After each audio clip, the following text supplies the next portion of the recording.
We're back on the hill, and you know what that means. That, of course, means we're going to talk about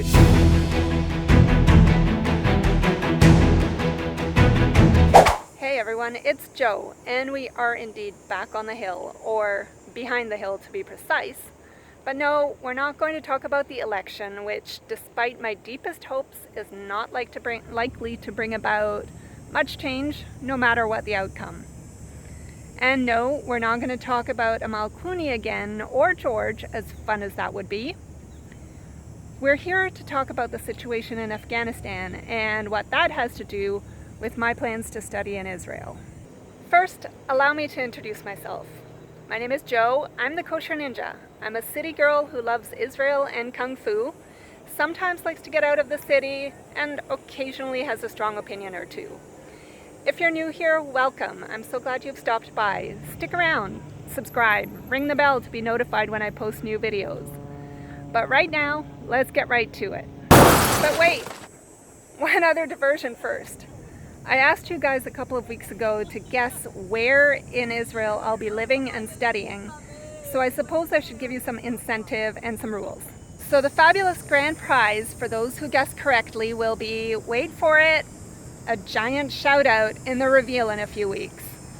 And I know there's a few of you out there who know because I've told you, so you're not allowed to say. There's no cheating, no revealing the answer. Only your last guess will be considered, so if you want to change your answer, make sure you give me a final answer before the deadline. Other rules and the contest deadline are in the show notes down below. I am dropping hints along the way, so if you've missed some videos in the last few weeks, you should probably go check them out and make sure that you haven't missed any clues. But I will tell you that depending on exactly where my room will be, how high or low and which direction it faces, I might even be able to see the sea. Of course, that could be the Red Sea, the Med Sea, or the Dead Sea, Okay, so the last time we were here on the hill, we talked about how my Shvil adventure was, among other things, part of a break I was taking from decades of working on issues of international human rights, specifically the rights of religious minorities around the world. That was well over 2 years ago, and my, how the world has changed. Not to mention my video editing and production skills. But one thing hasn't changed, despite all appearances, and that's my commitment to religious freedom. The right of people everywhere to hold whatever religious or a-religious beliefs they choose, and to express those beliefs both privately or publicly without the fear of getting their head lopped off. Still, because of my extended break, and not to mention COVID, I have been out of the loop a little bit. So from where I stand, it's almost seemed like persecution of religious minorities had just stopped. Don't we wish?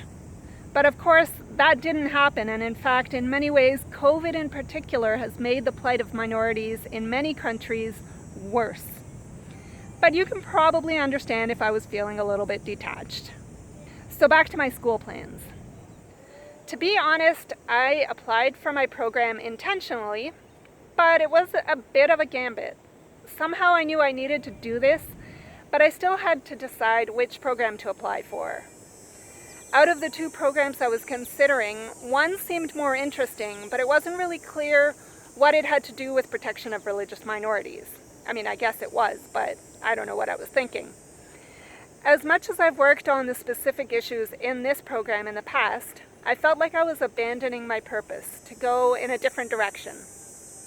A career path that had no job prospects and, quite frankly, like the support of religious minorities, shouldn't even have to exist in an ideal world.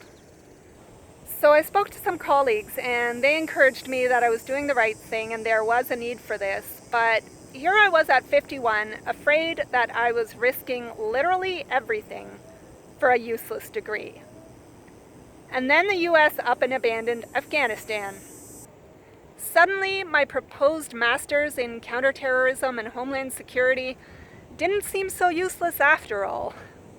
So as you follow my adventures at Superhero Academy over the next year, please let it be a reminder for you to think about the religious minorities around the world who aren't able to hold, let alone practice, their beliefs without fear of being found out, tortured, or even killed.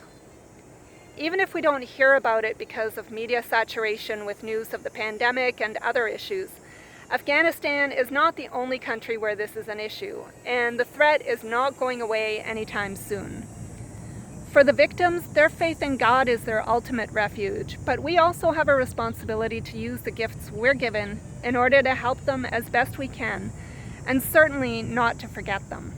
But I would ask you especially to think about the religious minorities in Afghanistan who've perhaps had a small reprieve over the last several years and are now once again unprotected, fearing death and annihilation at the hands of extremists who won't accept that someone has the right to think or believe differently than they do.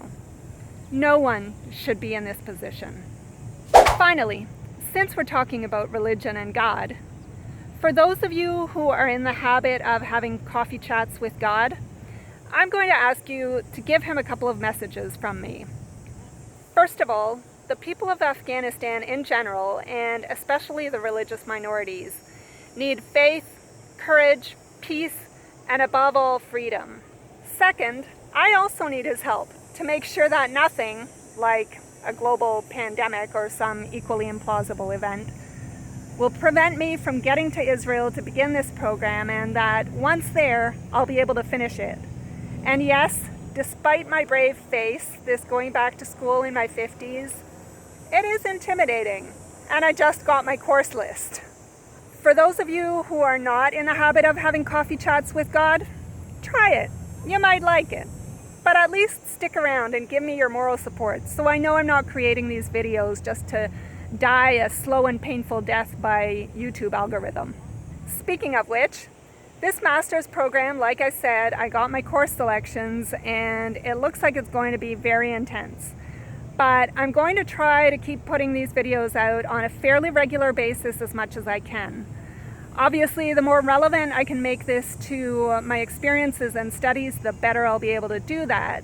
In the meantime, I'm trying to figure out if and how to incorporate this less cheerful aspect of my adventures into my videos. So let me know if you want to hear more about these issues and what exactly you're interested in. So what about you? Are you concerned about the situation in Afghanistan? Are you concerned about the rights of religious minorities? Tell me about it in the comments down below. I'd love to hear from you. If you've liked this video, give me a thumbs up, subscribe, ring the bell, and share with your friends.